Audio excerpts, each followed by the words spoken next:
Hey guys, welcome back to the garage.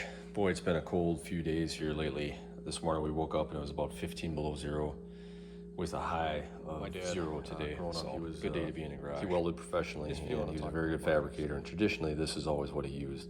This is a piece of soapstone. This is an older piece. It's flat. Nowadays they'll have them, they make them round, and they also make holders for them so they're a little easier to handle. Plus you can probably sharpen them a little easier to put a more fine point on them. Oftentimes he'd hit this on a grinding wheel or a bench grinder to put a little bit of an edge on there so you get more of a precise line with it. Downsides to this are they do mark well, however. You see a piece of mark on there, you can see a mark there. Kind of light. Downside is you can rub it off fairly easily. So if you are handling a piece a lot, it might rub your mark off.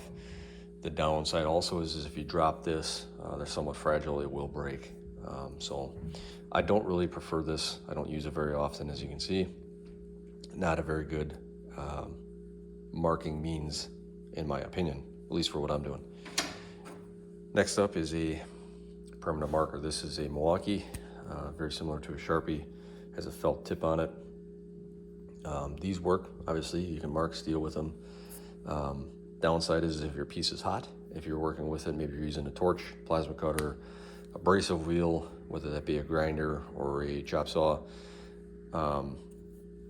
you might wait till the piece is cool before you can mark it again, because you might risk damaging that felt tip. They also blunt out over time, and you might reach for a new one to get more of a precise fine line. Also, sometimes they're hard to see. As you can see, this piece has got the mark on there, but when they dry out, sometimes with heat too, that mark tends to get a little lighter and it gets a little more difficult to see. Also, another downside to this too is sometimes they do leak out. So if you keep them in your pockets and things, you might have one that'll leak and damage your clothing. Oftentimes you're in work clothes, so it might not matter so much anyways, but that's a Sharpie. So if you're looking for more of a precise line, I often reach for this. This is a scribe. This is a solid metal scribe. This particular one has a pocket clip on it, which is nice. You can slip it in your, if you're wearing a button-down style shirt, you can slip it in your pocket. Sometimes you do need to touch up this tip to keep it precise. Also nice feature of this is you don't have a refill or a consumable, besides just sharpening the tip up on it. This works good for putting a nice precise line in. However, you do have to use a lot of pressure, and if you're holding a straight edge, which I recommend, because if you're putting a lot of pressure on something, you're going to kind of walk. But if you're holding a straight edge, downside to it is you also have to make sure you're holding it nice and tight, because you got to put a lot of pressure on that, and if you're not holding it good enough, you might slide your piece down and mismark what you're trying to mark. So this works good. You can see cut right through the mill scale there. However, sometimes, I don't know if you can see that. There you go. However, sometimes that does get hard to see as well.